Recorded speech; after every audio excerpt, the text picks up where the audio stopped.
Merci LP. Bonjour tout le monde. Merci d'être venu. Aujourd'hui, je suis ici pour vous parler de ce qu'on appelle le Product Market Fit. Et je commence par dire qu'on a fait un gros effort pour traduire la présentation en français. Le terme français que l'Office offre pour Product Market Fit était tellement terrible que j'ai décidé de le laisser en anglais. Et on a aussi gardé Startup en anglais parce que, bon. D'abord, qui ici travaille dans une startup ou aspire à travailler dans une startup ou a fondé une startup? À peu près la moitié. Donc, les autres, je vous demanderai de quitter.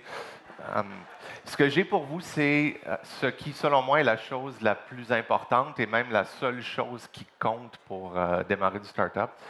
Et j'ai quelques détails, mais ça commence avec ça. En anglais, on dit 9 of 10 startups fail, qui se traduit élégamment par font long feu. Et ça, c'est la réalité que la plupart des gens ignorent avant d'avoir parti une compagnie. Vous allez travailler 50, 60, 70 heures et si la totalité des gens ici, donc on est quoi, une centaine à peu près, font ça pendant 5 ans, même 7 ou 8 ans, il y en a moins de 10 qui vont faire de l'argent. Les autres, rien. Bonjour, retournez chez vous. Il n'y a rien qui fonctionne comme ça dans la vraie vie, évidemment, ou presque rien. Et c'est ça qui conditionne le statement qui dit que la seule chose qui est importante, c'est le product market fit, parce que la condition normale d'un startup, c'est l'échec, c'est pas le succès. Donc, s'il existe une chose qui est importante, c'est ce qu'on appelle le product market fit, puis je suis ici pour vous en parler. La question, c'est pourquoi? Ma réponse, c'est parce que cette personne-là l'a dit. Est-ce qu'il y a quelqu'un qui le reconnaît? Parce que jamais personne qui arrive à le reconnaître. C'est Stephen Gary Blank, qui a écrit le premier livre sur le Product Market Fit. Ça doit faire bientôt 20 ans. C'est un livre terrible. Il est mal écrit. La couverture est dégueulasse. Il y a des fautes un peu partout. Mais c'est le premier qui s'est penché sur la question pourquoi est-ce qu'il y a tant d'entreprises en démarrage qui échouent. Et il a fait un paquet de trucs dans son livre, mais la chose la plus intéressante, c'est qu'il s'est penché sur les compagnies, les multinationales, les compagnies établies.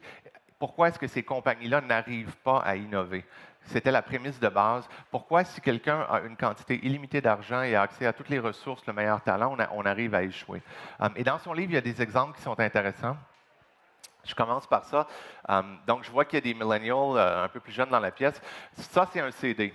Vous pouvez en parler à vos parents. Avant, la musique n'était pas gratuite. On inscrivait la musique sur un cercle en plastique et on mettait le cercle en plastique dans plus de plastique, puis on allait l'acheter dans un centre d'achat. À l'époque, il y avait une compagnie qui s'appelait Kodak. Kodak est la compagnie qui a inventé le film. Ça aussi, vous demanderez à vos parents ce que c'est.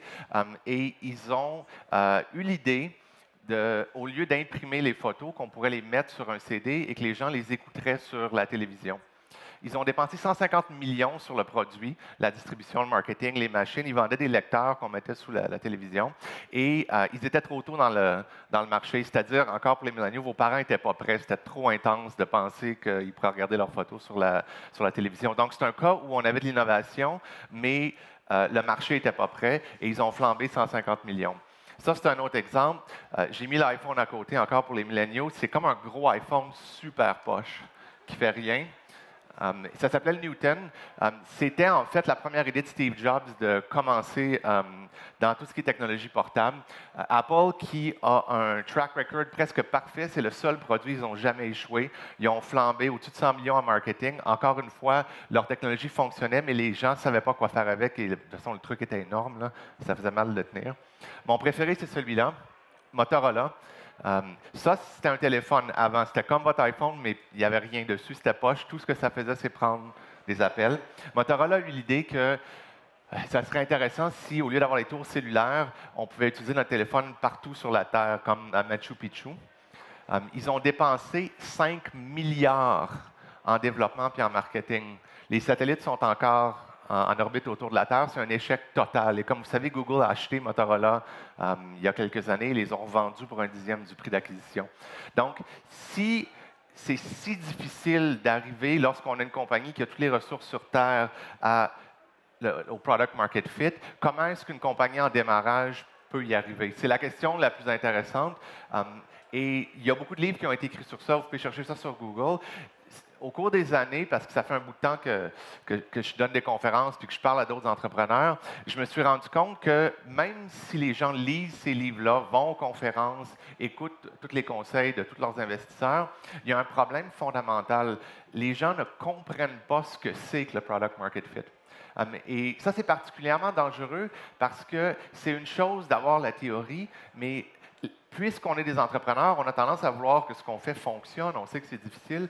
J'ai vu dans plein de situations des gens qui pensaient qu'ils avaient atteint le product market fit, mais ça n'avait aucun rapport. C'était complètement autre chose. Donc, je me suis posé des questions depuis quelques années. Comment est-ce qu'on fait pour être certain qu'on a atteint ça? De quoi ça a l'air?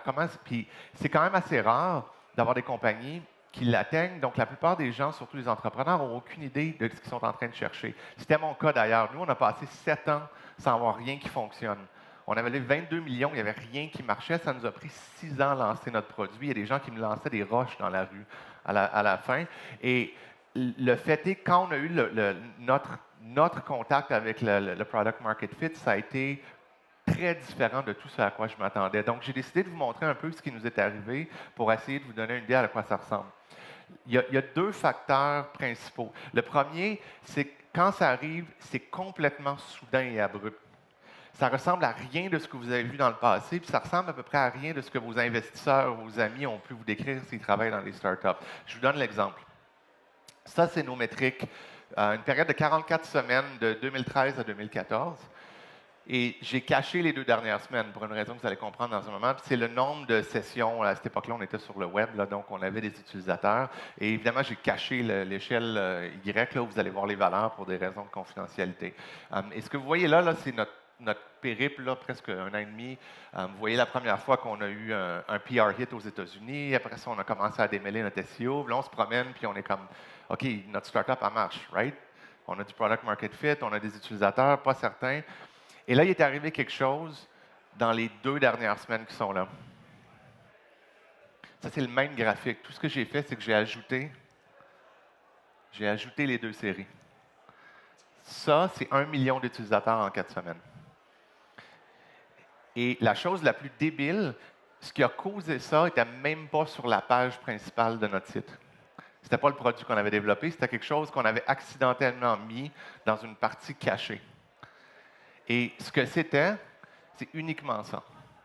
Là, ça, c'est la version propre, là, après qu'on ait capoté puis qu'on ait changé notre page titre. Là, mais c'est un truc dégueulasse comme ça. Il y avait 2 boîtes, ça disait « Donne-moi où tu es, où tu veux aller, puis je vais te donner la meilleure date pour acheter ton billet d'avion. » C'était terrible. Ça sortait une page web dégueulasse qui semblait sortie de 1998. On avait 12 millions de technologies ici, puis on avait une page web de l'autre côté. Ça a amené 1 million d'utilisateurs. Et ce qu'on a réalisé par la suite, c'est qu'il y avait fondamentalement une angoisse autour de quand est-ce que j'achète mon billet d'avion. Et ça faisait 20 ans que les gens vendaient des billets d'avion. Je travaillais pour une compagnie qui le faisait. Personne n'avait jamais adressé, pas la vente du billet d'avion, l'angoisse. C'est tout.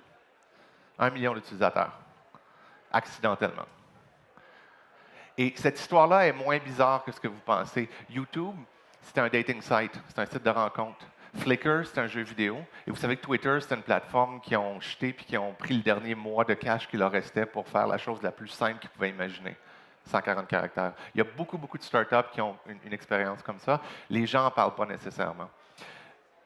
La deuxième caractéristique du product market fit, c'est la robustesse.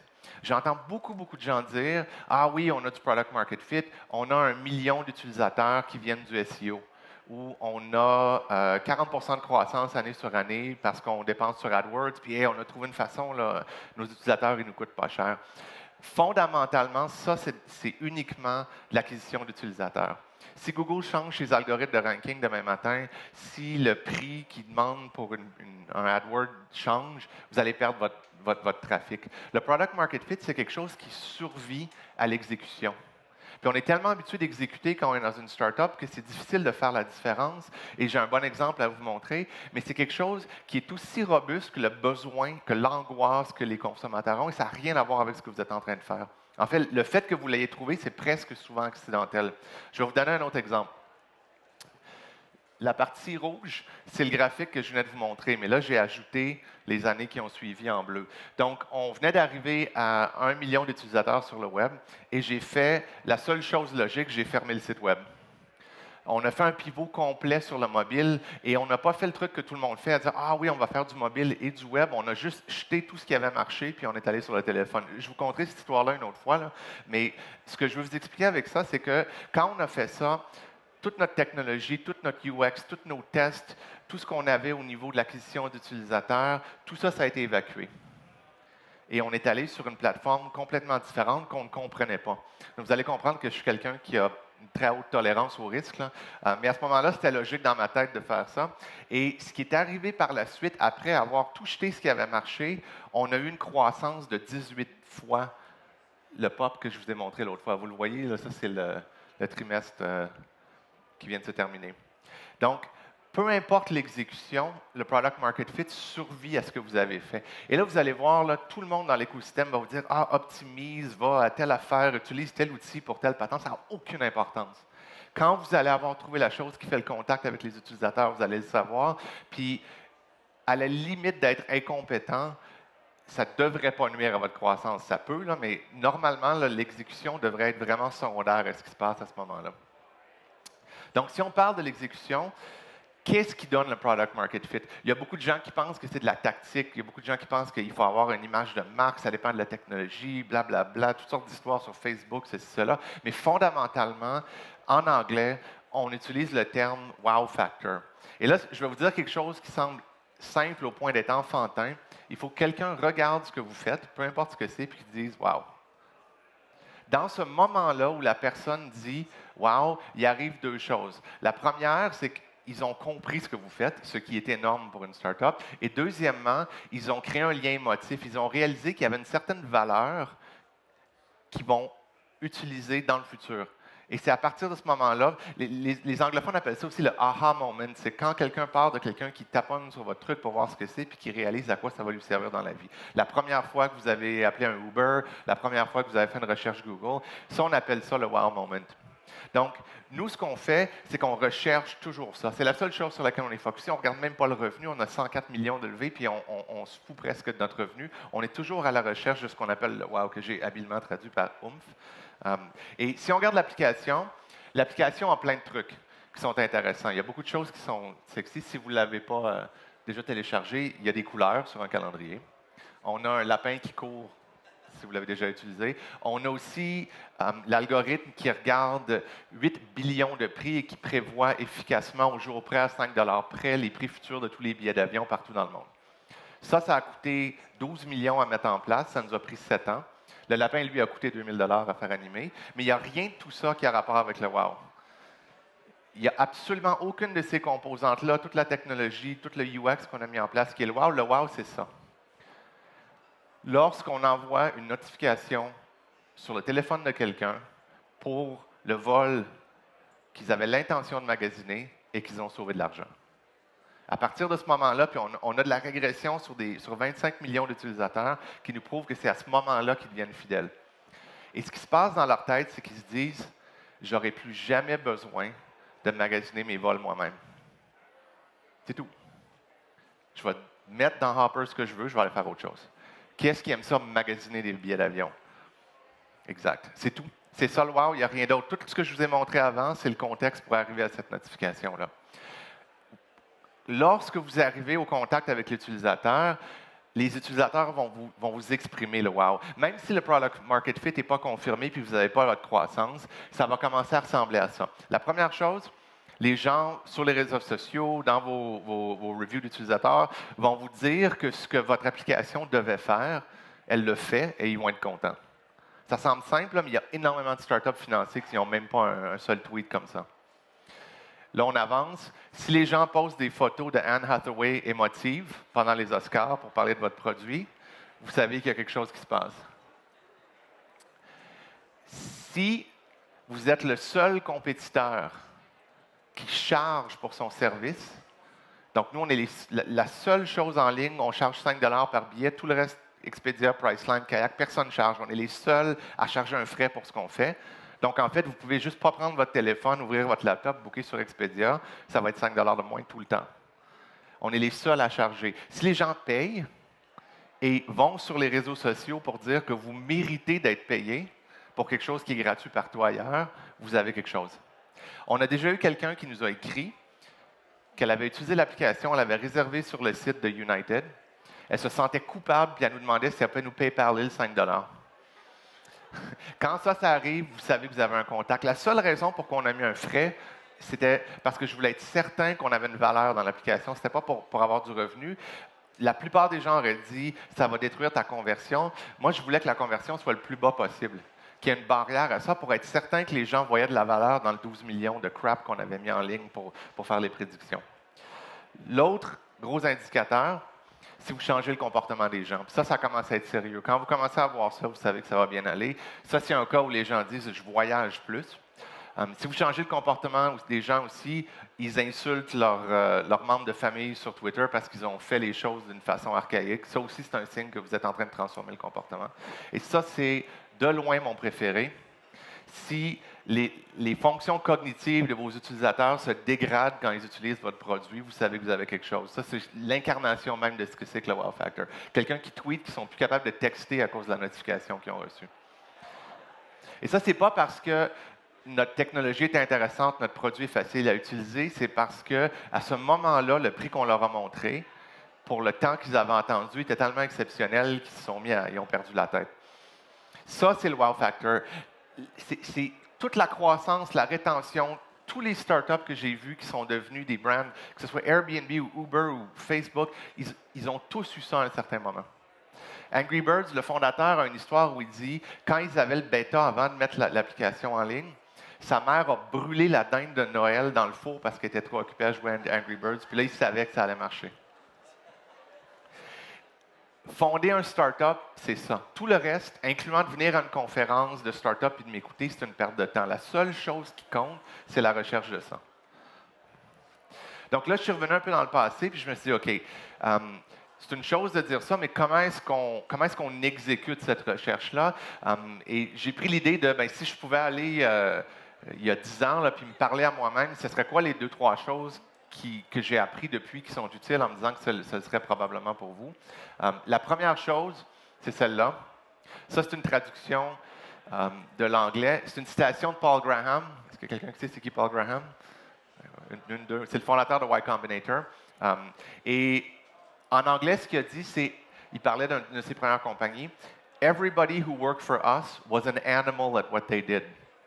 Et en anglais, dans la présentation en anglais, ce que je dis, c'est « Only hire animals ». N'engagez que des bêtes. Ça semble faire presque aucun sens, mais je vais vous expliquer. Ça, c'est une courbe de distribution normale. La plupart des choses dans la vie se distribuent comme ça. Ça veut dire que la plupart des gens ont un salaire moyen ou sont des conducteurs moyens ou ce que vous voulez.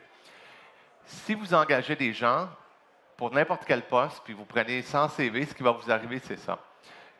50%, donc de 50 à 0 dans ma courbe, c'est des gens qui ne devraient probablement pas être en train de faire le métier qu'ils sont en train de faire. Là, vous allez dire, oui, Fred, tout le monde qui travaille pour nous comme manager me pose cette question-là quand j'explique ça. Tu es en train de dire que la moitié de la planète est incompétente à ce qu'ils font. Puis je réponds toujours la même chose, tu vas voir. Commence à faire des entrevues. Ici, tu as les gens qui sont compétents. Ça, c'est les gens que tu peux engager, ils sont fiables, ils travaillent, ils comprennent ce qu'ils font, ils sont allés à l'université, ils n'ont pas menti, ils ont vraiment un diplôme, tout ce que tu veux. Et là, au bout, là, je l'ai mis à 10 mais dans le fond, c'est 2 ça, c'est les bêtes. Qu'est-ce que Paul Graham voulait dire par une bête? J'ai volé son analogie, mais nous, on fonctionne sur cette prémisse-là. C'est des gens qui sont à ce point acharnés dans ce qu'ils font que leur comportement est presque irrationnel. Vous avez peut-être déjà rencontré des gens comme ça. Quelqu'un qui travaille aux ventes, puis quand vous l'écoutez pitcher quelqu'un, là, vous vous sentez mal pour l'autre personne parce que vous dites, c'est incroyable, cette personne-là, aux ventes, elle ne lâchera pas. Elle est aussi bien d'acheter le produit tout de suite, elle va se sauver 2 heures de douleur. Des designers graphiques, quand il y a quelque chose qui est off de 2 pixels, ils ressentent de la douleur physique. Des programmeurs qui vont travailler jusqu'à 4 heures du matin parce qu'il y a un bug qui n'a aucune importance, mais le bug est là, puis ils ne sont juste pas capables de s'endormir. Des personnes aux relations publiques qui vont appeler les téléphones cellulaires des journalistes du New York Times sans avoir aucune introduction. On a de ça. Et la raison pour laquelle je vous dis n'engager que ces personnes-là, c'est parce que ça, c'est la courbe dont je vous parlais au début. Le 9 échec pour un succès. Donc, ça, c'est ce que vous êtes habitué de voir là, quand vous étiez à l'école, puis il y avait des bulletins ou une équipe de badminton. Le start-up, c'est ça. Là. Puis la ligne verte, là, du côté ici, là, c'est les 9 personnes qui, après 5 ans, vont avoir absolument rien. Les seules personnes qui ont un succès positif, c'est les gens qui sont de ce côté-là, puis la ligne n'a presque pas de limite. Et les gens qui sont en dessous, que j'appelle des bêtes, là, c'est les seules personnes dans toute la population qui sont capables d'exécuter tous les trucs impossibles qu'un start-up a à faire. Ça ne sert absolument à rien d'engager quelqu'un qui n'est pas une bête dans un start-up, vous gaspillez de l'argent. Évidemment, l'autre élément, puis ça, Paul Graham en parle beaucoup, je vous invite à le lire. Si vous avez fondé un start-up, là, soyez sûr que vous êtes vous-même une bête. Parce que si les fondateurs ne le sont pas, là, je peux vous garantir que ça ne marchera pas. Je cherchais une façon d'illustrer à quel point c'est important, et je suis arrivé à ça. Si vous prenez les statistiques de la NCAA sur le nombre de joueurs de football aux États-Unis qui vont jouer au niveau collégial et qui vont finir dans la NFL, il y a une personne sur 59, donc à peu près 1,7 % qui joue dans la NFL. Le hockey, les statistiques sont un peu pires, c'est 1 sur 77. Je pense qu'il y a juste plus de monde qui joue au hockey au Canada. Et les US Navy SEAL de la marine américaine, eux acceptent 1 sur 67 personnes qui appliquent. Ça, c'est notre ratio au cours des 2 dernières années. J'ai sorti les chiffres pour la présentation, j'y croyais pas. Là. Il y a 17 000 personnes qui ont appliqué chez Hopper depuis le début de l'an dernier. On a passé en entrevue 2500 personnes. On a mis 75 offres. Et il y en a 72 ou 73 qui ont été acceptées. Je peux vous dire qu'une des raisons pour qu'on a eu le succès que je vous montrais au début, c'est parce qu'on n'a que des bêtes. Et c'est la chose la plus importante que vous avez à faire. Si vous passez ça, et si ça vous décourage, c'est normal. Là. Tout ce que je vais vous dire est décourageant. Là. La deuxième partie, c'est ça. Ignorer la réalité. Et c'est sûr qu'il y a beaucoup de gens qui parlent de vision et ainsi de suite, mais fondamentalement, la phrase que j'ai entendue qui capture le mieux cet aspect-là est en anglais. Ça, vous l'avez sûrement déjà entendu. C'est « skate to where the puck is going ». Il y a beaucoup de gens qui l'attribuent à Steve Jobs, parce qu'il s'en est servi beaucoup, surtout à la fin, là, quand il est revenu après. Mais ce n'est pas Steve Jobs qui l'a inventé. Comme beaucoup de choses, Steve Jobs l'a emprunté à quelqu'un d'autre. Est-ce que vous savez d'où ça vient? Oui, Wayne Gretzky. Et d'abord, ça m'écœure qu'une des choses les plus fondamentales que j'ai appris dans ma vie, ce soit une citation de joueur de hockey. Mais quand lui l'a dit, il voulait littéralement dire « je patine vers où la puck est ». Quand quelqu'un lui a demandé, c'était ça le contexte, comment est-ce que tu expliques à quel point tu es meilleur que tout le monde? Il disait « bien, lui, il patine où la puck est, moi, je vais où elle s'en va ». C'était pas plus compliqué que ça. Il y a tout un paquet de consultants puis de MBA qui ont repris ça puis qui l'ont galvaudé. C'est une des phrases les plus usées de tout le lexicon des startups, mais fondamentalement, c'est une des choses les plus difficiles à faire. Et ça, c'est une erreur que je rencontre souvent. Je rencontre des gens, puis ils me parlent de ce qu'ils font, puis je suis comme, dude, tu es en train de décrire ce qui existe en ce moment. Et je vais vous donner l'exemple le plus frappant sur pourquoi c'est difficile. Plus tôt, je vous disais qu'on a changé, à un certain moment, j'ai fermé le site web, puis on est allé vers le mobile. La semaine où on a fait ça, c'était ça les statistiques.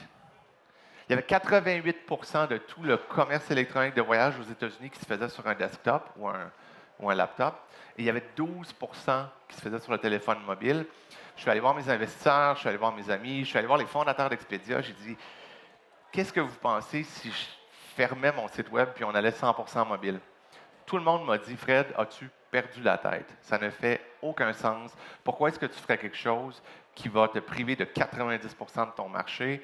Ça fait 7 ans que tu travailles sur quelque chose, ça marche, ferme ta gueule, fais ce qui marche. Mais fondamentalement, il y avait quelque chose qui ne marchait pas dans le fait sur le desktop. Comme je dis, ça, c'est une autre histoire. Regardez la trajectoire. On était où la ligne? En fait, on était au 12 %, là, quelque part entre le 10 et le 16 malgré le fait que ce n'était que 12 %, dans une catégorie qui a 5 à 10 % de croissance annuelle, le mobile doublait à chaque année. Donc, en fait, si je vous montre le graphique puis je vous montre le futur à 25 %, c'est totalement évident que c'était la bonne décision à prendre. Mais à l'époque, il n'y a pas une seule personne qui ne m'a pas dit que j'avais perdu la tête. Quand vous patinez où la POC est, ça fait du sens. Tout le monde est là, tout le monde s'en va là, la caméra est là, mais quand vous partez par là-bas, le monde dit ouais, qu'est-ce qu'il fait là? Donc, une des choses que je donne aux gens qui commencent pour la première fois, qui viennent me voir, je leur dis cette décision-là, quand tu la prends, est-ce qu'elle te semble correcte? Est-ce que les gens te disent c'est une bonne décision? Ils disent oui, évidemment, j'ai consulté, je ne prends pas ça, tu n'as pas pris la bonne décision. Prends le truc où la personne te dit tu es complètement malade, parce que fondamentalement, ça te force à penser à ce qui va arriver. Et une des choses qui arrive, quand tu patines où il ne se passe rien dans le patinoire, un, il n'y a personne dans ton chemin. Deux, tu peux y aller plus vite. Trois, quand la POC arrive, tu es prêt, les autres sont essoufflés. Aujourd'hui, on est dans une catégorie où il se vend à peu près 500 milliards par année de billets d'avion. On a deux compétiteurs. Toutes les marques que vous voyez à la télé sont toutes détenues par deux compagnies, Priceline et Expedia. Expedia a un market cap de 25 milliards, Priceline a un market cap de 93 milliards. Ces deux compagnies-là, l'an dernier, ont dépensé 9,6 milliards en marketing, dont 6 milliards sur Google. À tous les 6 heures, ces deux compagnies-là dépensent mon budget annuel. On a plus de téléchargements, plus d'utilisateurs sur le téléphone que toutes ces compagnies-là. On est numéro 1 en Amérique du Nord. La raison pour laquelle ça fonctionne, c'est parce que tout ce qu'ils font ici sur le desktop ne fonctionne pas sur le mobile. Pas le même comportement d'utilisateur, pas la même monétisation. Et la seule raison pourquoi on est capable de faire ça, c'est parce qu'on était allé se mettre dans une partie de la patinoire où il n'y avait rien, alors que c'était 12 %. Et si vous pensez à ce que c'est que l'iPhone, vous pensez à ce que c'est que Facebook, vous pensez à ce que c'était Uber, toutes ces choses-là, au moment où ces compagnies-là ont été fondées, là, même Airbnb, voyons donc, quelqu'un va mettre sa maison comme... Puis qu'il y a des étrangers qui vont venir vivre dedans pendant que tu n'es pas là.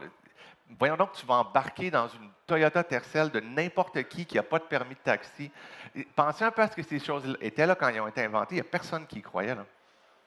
Donc, si vous prenez des décisions qui font du sens au moment où vous les prenez, je peux vous dire que vous allez vous ramasser dans le 9 sur 10. Et la troisième chose, c'est ça. Et ça, c'est la plus importante parce que c'est la plus difficile à comprendre quand on est dans le startup. Et ça, on l'a fait l'erreur là, pendant 5 ans. Là. Quand vous avez une startup, là, tu veux que ça marche. Tu es comme, dude, ça me prend les utilisateurs, il va falloir que je lève l'argent. Tout le monde te parle de Series A, B, ceci, cela, note convertible, utilisateurs métriques, et tu veux que ça fonctionne. Donc, tu passes une grande partie de ton temps à te dire comment est-ce que les gens peuvent découvrir mon produit. Et donc, les gens font du growth hacking, ils vont à des conférences de growth hacking, ils essaient des affaires, ils créent du contenu sur les réseaux sociaux, bla, bla, bla, bla, bla. Et ce qu'on essaie de faire à ce moment-là, parce que on veut que ça fonctionne, c'est qu'on essaie de pousser notre produit dans le monde. Et là, le danger dans ça, c'est qu'on arrive à se convaincre nous-mêmes que c'est en train de fonctionner. Mais clairement, si je vous reviens à ce graphique-là, tout ce qu'on a fait pendant 6 mois, là, on avait du monde qui créait du contenu, on avait du monde qui faisait du growth hacking, on avait du monde qui optimisait le SEO, ça a servi à absolument rien. Ça n'a aucune importance. On aurait pu fermer la compagnie, là. On aurait pu aller faire du surf pendant 18 mois. Là. Il fallait juste attendre que quelqu'un découvre le truc qu'on avait caché dans notre site. Ça aurait donné exactement le même résultat. Et la raison pourquoi c'est dangereux, ce n'est pas parce qu'on gaspille de l'énergie dans quelque chose qui ne marchera pas.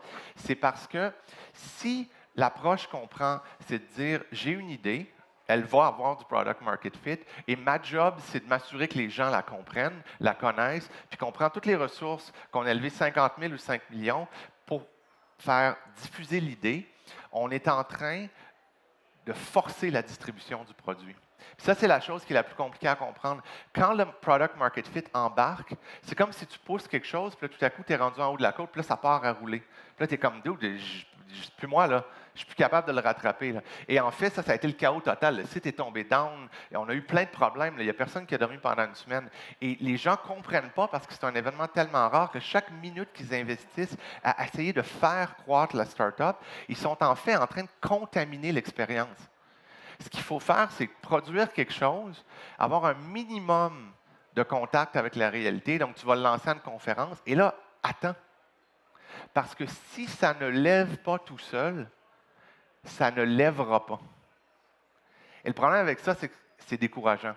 Mais fondamentalement, il faut revenir à la chose suivante. S'il y a 9 sur 10 startups qui failent, forcément, il y a 9 sur 10 idées qui ne fonctionnent pas, soit parce qu'elles sont trop tôt, trop tard, ou juste une mauvaise idée. Donc, c'est beaucoup plus facile d'essayer quelque chose, de le laisser en place, voir si ça lève tout seul, si on a le product market fit. Et si ça ne marche pas, avoir la confiance on va jouer avec l'idée, puis qu'on va essayer autre chose. Mais la plupart des fondateurs sont tellement accrochés à leur idée initiale, même s'ils lisent tous les trucs des pivots, qu'on n'approche pas le problème comme ça. On dit, il faut que ça marche, je vais mettre plus d'énergie, je vais être persévérant. Le product market fit, c'est essentiellement une force externe qui tire la compagnie dans le vrai monde. Donc, le fait d'avoir quelqu'un qui est un growth hacker, avoir quelqu'un qui est en charge des métriques, avoir quelqu'un qui est en charge du marketing dans une startup pre-fit, qui est la plupart des startups, ça ne fait aucun sens. Tout ce que ça prend, c'est un CEO, un développeur qui peut être la même personne, puis quelqu'un qui va faire de l'expérience utilisateur. Et quand ça va marcher comme ça. Il y a toutes sortes de formes, mais ça ressemble toujours à ça. Donc, le fait de ne pas chercher la croissance, c'est à peu près la seule façon claire de l'atteindre, d'avoir le signal indéfini. Et la chose sur laquelle je vais vous laisser aujourd'hui, je vais ouvrir parce qu'on a quelques minutes pour les questions, c'est que si ça ne fonctionne pas, ce que vous faites, ne persévérez pas, recommencez, cherchez encore. Parce que c'est à force de passer une montagne, que vous allez trouver le truc qui lève. Et ça, c'est probablement la chose la plus utile que je peux vous donner comme conseil. Là, je vous fais la plug nécessaire. On a des bureaux à Montréal, Boston, New York et on engage. Vous avez vu les statistiques, mais découragez-vous pas. La manière dont on choisit les gens, ça c'est pas nécessairement ce que vous pensez. Donc, si vous cherchez à vous joindre à une compagnie dans un de ces 3 bureaux, l'URL est là. Là, s'il y a des questions, il nous reste 7 minutes. Les micros sont là, je crois. Merci pour la présentation. Comment tu vois le product market fit en B2B? Parce que tu parles, c'était pas mal au niveau consumer. Oui, nous, évidemment, on est une shop consumer. Moi, je suis un consumer guy. De façon intéressante, Steve Gary Blank, tout son livre est B2B.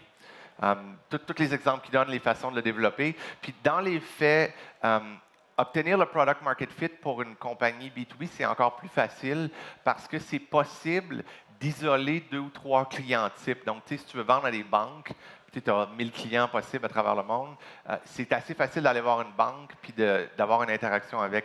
Il y a des trucs, d'ailleurs, le livre, il faut supporter la piètre qualité de l'édition, mais le livre donne des exemples.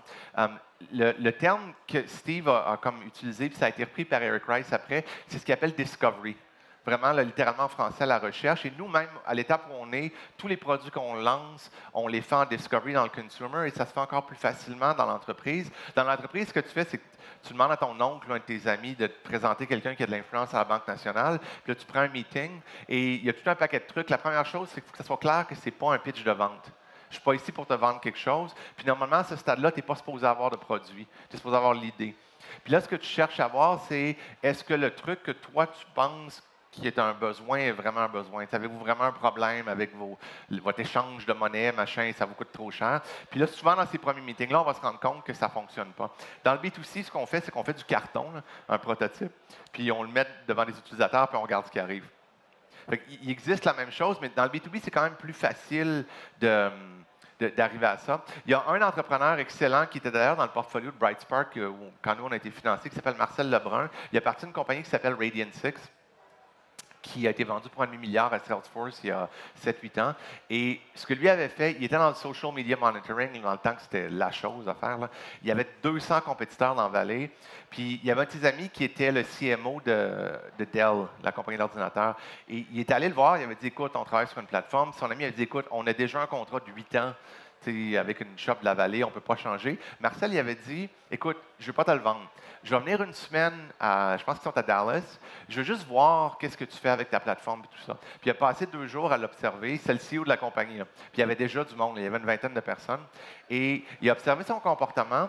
Puis là, à un certain moment, il s'est rendu compte qu'à tous les 2-3 heures, le pauvre CMO, là, il recevait un email de Michael Dell. C'était comme, what the fuck, how come this person complained about our product? C'est toujours comme, comment ça que cette personne-là, elle a dit ça, puis ça fait 12 minutes, puis on n'a pas répondu. Fait que là, Marcel a regardé ça, puis il dit, ça, là, ces emails-là, sur une échelle de 1 à 10, là, à quel point ça te dérange? Puis le CMO a dit 20. Si je pouvais, comme, tu sais, Michael, il est sur Twitter toute la journée, là, puis il y a de quoi qui rentre, là, si en 2 minutes, on ne répond pas, mais il dit, tu sais, sais-tu combien de DM on reçoit? On en reçoit 12 000 par jour. Fait que là, Marcel a pris l'avion, il est revenu, puis il a dit à son CTO, jette tout, il y a une affaire qui est importante, la vitesse. Un exemple, c'est vrai, dans le fond, le CEO, il capote, il vient de voir ça sur Twitter. Le CMO, il avait dit, si tu es capable de faire que j'intercepte ces affaires-là importantes avant Michael Dell, je vais déchirer mon contrat. Puis c'est exactement ce qui est arrivé. Puis ça a donné une business qui s'est vendue 500 millions. Fait que cette interaction-là est plus dure avec les utilisateurs parce que tu as 1 million de personnes. Tu demandes à un consommateur ce qu'il veut, il ne sait pas. Généralement, le CMO d'une compagnie, il a une meilleure compréhension de ce que c'est que son problème. Puis c'est plus facile d'aller l'extraire. L'erreur que les gens font, c'est qu'ils commercialisent trop tôt. Ils bâtissent un produit, puis là, ils vont vendre à Dell. Puis là, tu ne parles pas aux bonnes personnes, tu essaies de distribuer de l'argent. Puis il y a tout un paquet de trucs. J'avais un ami qui était super bon à ça. Là. Il allait rencontrer, comme dans le B2B, là, une compagnie, puis il disait, il parlait, puis il y a une des choses qui est dure dans l'enterprise, c'était le prix, right? Combien ça va coûter. Fait qu'il disait, écoute, qu'est-ce que tu penses de 1 000 $? Puis là, la personne, elle ne réagissait pas. Par siège. Par mois. Puis là, quand la personne a freaké out, là, il savait qu'il avait, ce qu'il avait dit juste avant ça, là, c'était le maximum que la personne était prête à payer. Fait que tout ça, c'est dans le livre. Et le lead startup a comme été évacué. Là, c'était super hot il y a 10 ans. Là, maintenant, je ne sais pas qu'est-ce qui est arrivé. Là, le Snapchat, je ne sais pas, c'est lame. Là, mais fondamentalement, ce que Gary Blank a écrit là-dessus pour l'Enterprise, là, c'est la chose que je recommande à tout le monde de lire. Merci beaucoup. Dans le fond, tu parlais de recruter des beasts. Oui, des beasts. Nous autres, on est 6 dans la startup. Les ressources sont évidemment limitées. Les beasts, ça coûte. Ben, comment est-ce que tu fais pour recruter des beasts concrètement? Parce que j'ai passé comme les 15 dernières entrevues, ça donne absolument rien. 100% de mes employés, c'est des referrals de gens que je connais, d'autres employés, etc. C'est comme ça que tu recrutes des beasts. Mais ça a une limite. À 6, j'ai pas mal fait le tour. T'es le CEO? Oui. Combien de temps tu passes à recruter? Actuellement, pas mal toutes, mais depuis 2 semaines. Depuis combien de temps? Ben, depuis 2 semaines que je suis très activement en train de juste recruter toutes mes Tu semaines. travailles 60 heures par semaine, tu passes 40 heures à recruter? À peu près. Fais ça pendant 5 ans. Il y a des trucs, mais au début, c'est l'enfer. Une des raisons pourquoi on a eu 17 000 personnes qui ont appliqué, c'est qu'on est un consumer app. On a 70 de millennials. Nos utilisateurs sont des gens qui travaillent pour des startups. Là. Tout le campus d'Apple nous utilise. Il y a tout un paquet de ça qui embarque. Mais au début, c'était pas ça. Là. On était des losers à Montréal ou à Boston. La côte ouest ne nous connaissait pas. Et essentiellement, il faut que tu t'assoies et tu dises, on va parler à 100 personnes par mois. C'est tout. Puis il faut que tu partes de ça à l'envers. Après ça, tu as d'autres problèmes de scalability, comme à un certain moment, l'engineering, notre ratio d'engineering versus de product avait comme débarqué. Ça prend 3 ingénieurs par product manager en général. Là. En tout cas, chez nous, on fonctionne comme ça. Puis, donc, c'est 3 fois plus dur de staffer l'engineering, juste de la manière dont ça fonctionne. Puis, ils se sont rendus compte en engineering qu'il fallait qu'ils fassent passer des tests de code au début. Fait qu'ils ont trouvé une plateforme qui automatisait ça avec de l'AI, une patente, dans un coin là, qui avait été faite, je sais pas où, par un startup. Fait qu'au lieu de tester 3-4 personnes par semaine, comme hier, on en avait 90 dans le pipe.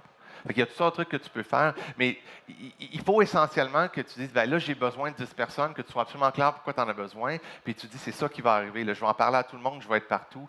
J'ai un ami chez Zillow, parce que les fondateurs d'Expedia qui ont fait ça, il s'était fait imprimer 10 000 flyers à Seattle.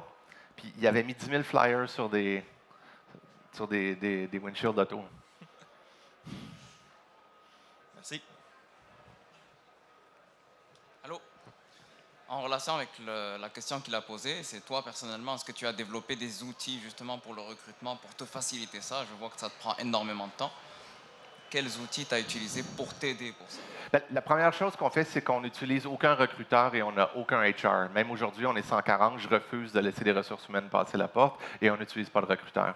Et la raison pour laquelle on fait ça, c'est parce que dès que tu prends des recruteurs ou que tu demandes des ressources humaines, ça déresponsabilise les managers dans la compagnie. Ça, c'est 1. 2, on fait beaucoup de ça. Donc, on est une dizaine à peu près à être à divers événements.